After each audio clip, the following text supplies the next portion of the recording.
Have you ever wished you could become unshakable, someone who doesn't crumble under criticism, rejection, loss, or betrayal? Have you ever dreamed of the day when the quiet pain inside you finally stops, the anguish that eats away at you even though you look perfectly fine on the outside? Maybe you're exhausted from trying to please everyone. Maybe you're tired of maintaining an image of constant strength when all you really want is a moment of rest, a break from the pressure of being untouchable. Here is something few people ever say: as long as you keep trying to avoid pain, pain will continue to control you. As long as you numb yourself, hide parts of yourself, or build emotional armor, you remain a hostage, vulnerable to every harsh word, every disappointment, every silence that hurts more than any argument. This isn't weakness, it's human. Most people just pretend better than others. Carl Jung once said, "We are not what happens to us, but what we choose to become." And that's the key. Strength is not about shielding yourself from the world or pretending not to feel. It's about integrating what you've been hiding. True strength is not the absence of pain, but the awareness of who you are even when you're hurting. If you're still here, it's not by accident. This message is for you, the person tired of being affected by everything and everyone, the person who feels emotionally at a disadvantage, as if others have a power you cannot understand. But it doesn't have to stay that way. To change, you must face some truths that may hurt, but this time, that pain might free you. You may believe that what hurts you comes from the outside, from people's actions, from careless words, from abandonment or betrayal. But here is the brutal truth: nothing outside you can truly hurt you unless there is already an open wound inside you. What hurts is not what others do, it's what their actions activate within you: old stories, unresolved trauma, fragile places you've never faced. That's why some people remain calm in devastating situations while others fall apart from a single remark. It's not the event, it's where it hits. And here is another uncomfortable truth: you still suffer because you believe, on some level, that you can control how the world treats you. You keep trying to be good enough, smart enough, strong enough, understanding enough, hoping that will protect you from pain. But control is an illusion. When you cling to it, you live in tension, always trying to predict the unpredictable. If you want to stop suffering, stop trying to protect yourself from suffering. You don't need more control, you need more awareness. As long as you believe people must change for you to stop hurting, your emotions will depend on their behavior. Freedom begins when you understand that nothing from the outside has power unless it finds an echo inside you. And that echo lives in the unconscious, everything you don't see, don't understand, and don't accept. Jung once said, "Until you make the unconscious conscious, it will direct your life and you will call it fate." The pain you feel, the anger that bursts out of nowhere, the sudden sadness, none of it is random. These are messages from parts of you that have been ignored, repressed, or forgotten. Your unconscious is not a vague collection of thoughts. It is alive. It holds memories, fears, desires, and wounds that you never integrated. This is why certain words can destroy you while they don't bother others. They hit parts of you still alive because you've never addressed them, you've only swept them under the psychological rug. And now you keep tripping over them. Jung also said, "We cannot change anything until we accept it." Condemnation does not liberate, it oppresses. But what have you been doing? Judging yourself. Repressing your feelings. Silencing your pain. Pretending that nothing affects you. You do not become untouchable by separating yourself from the world.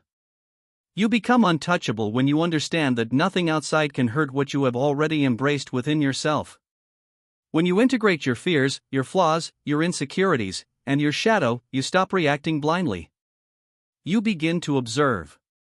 You begin to choose. You are no longer an emotional puppet pulled by invisible strings, and that is what real freedom feels like. Jung called this individuation, the process of becoming who you truly are. Not who others expect you to be. Not who you learn to be to gain approval. But who emerges from within, in the meeting between light and shadow, ego and unconscious.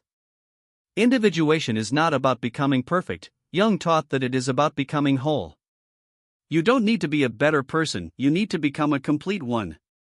And here is the truth no one ever told you: the more you run from pain, the more it hunts you. The more you try not to be affected, the more fragile you become. But when you face your wounds, when you accept who you are in all your beauty and ugliness, nobility and shame, nothing outside has the power to break you. This path, however, requires courage. Courage to look inward. Courage to remove the masks. Courage to feel. Because it is precisely within pain that the key to your transformation lies. Since childhood, you were taught to fear suffering. You were taught that pain is weakness, that crying is useless, that feeling deeply makes you vulnerable. And so you began to run, to deny, to suppress. But the more you flee from suffering, the more it catches up with you. And worse, it changes shape.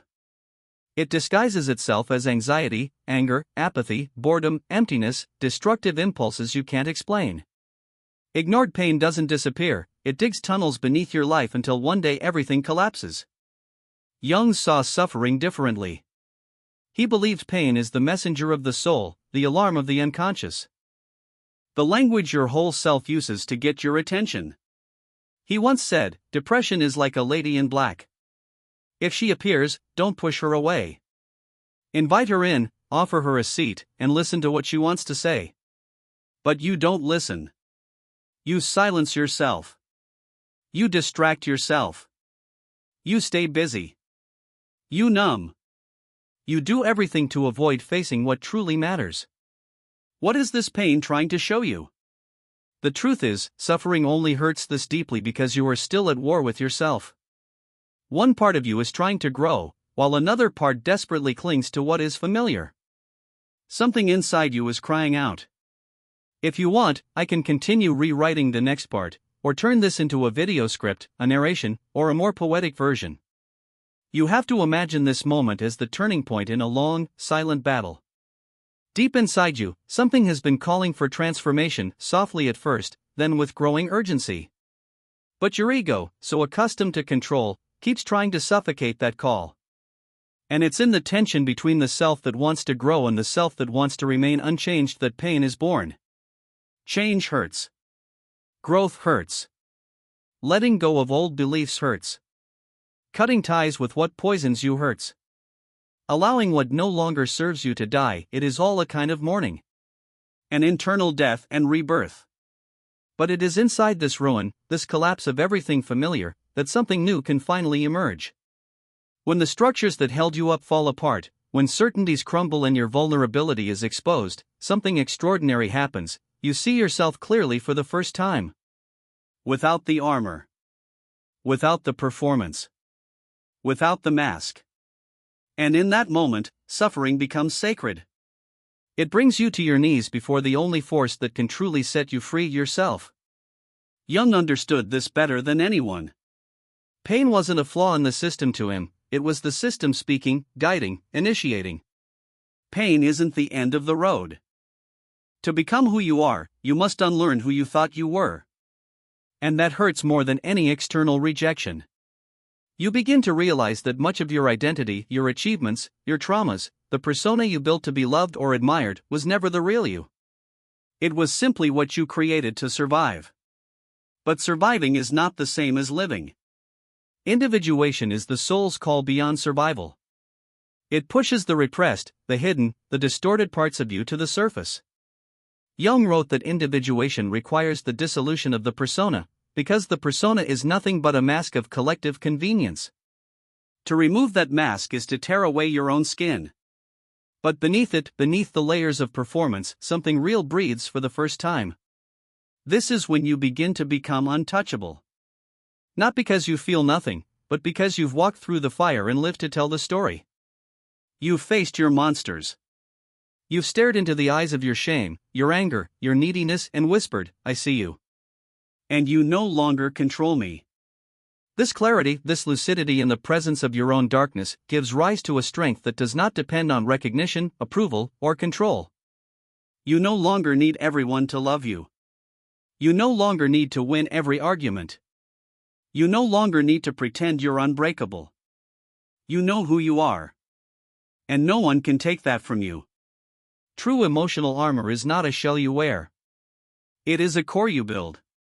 A center of consciousness that remains steady through any storm. You may still feel pain, but it no longer breaks you.